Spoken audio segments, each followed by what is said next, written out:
With this approach, we can respond to many of the questions that were raised earlier, one of which was the question as to why they were not in violation of the Cherem when they finally brought back news about Yosef to their father.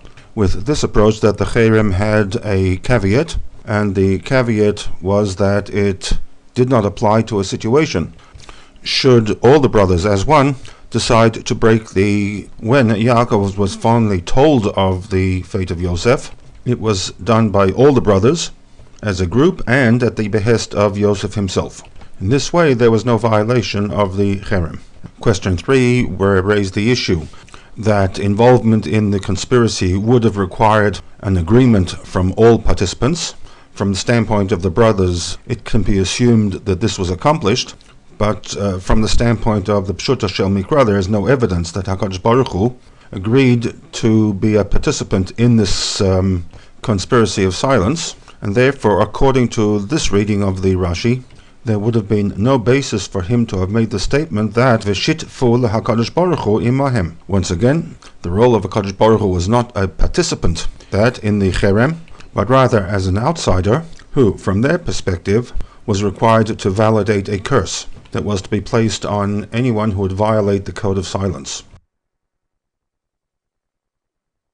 We had previously made a distinction between the Cherem and the Klala, in that the Cherem did not necessarily require the involvement of HaKadosh Baruch Hu, whereas the Klala, a curse, would only come about from those forces that were out of their control, and for this reason, V'shitfu HaKadosh Baruch Hu imahem, they involved HaKadosh Baruch Hu at his discretion to bring down a curse upon any individual who would break the conspiracy of silence.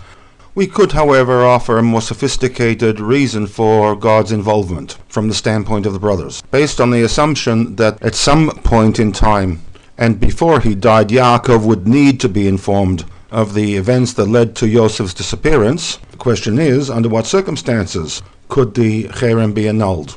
With Rashi adding the words V'shitvu HaKadosh Baruch Hu imahem, Rashi is providing us with that time frame. In other words, the decision to inform Yaakov would hinge upon a sign from HaKadosh Baruch Hu that this time had come. Without that sign, even if they all agreed, they would be in violation of the Cherem were they to inform their father.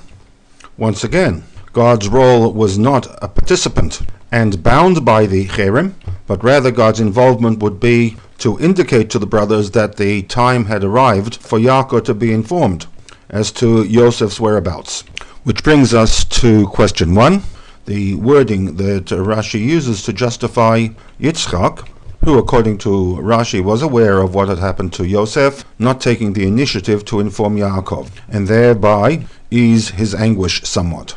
If we are to interpret the words V'shitvu HaKadosh Baruch Hu imahem as God becoming a partner in the Cherem, then Yitzchak is not accurate in claiming that HaKadosh Baruch Hu eino rotzeh, which suggests that God could, but chooses not to.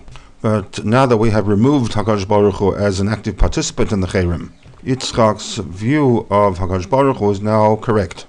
God's role is to signify the end of the Cherem. From the standpoint of Yitzchak, this has not happened. HaKadosh Baruch Hu eino rotzeh legalat lo, then therefore heyech egaleh.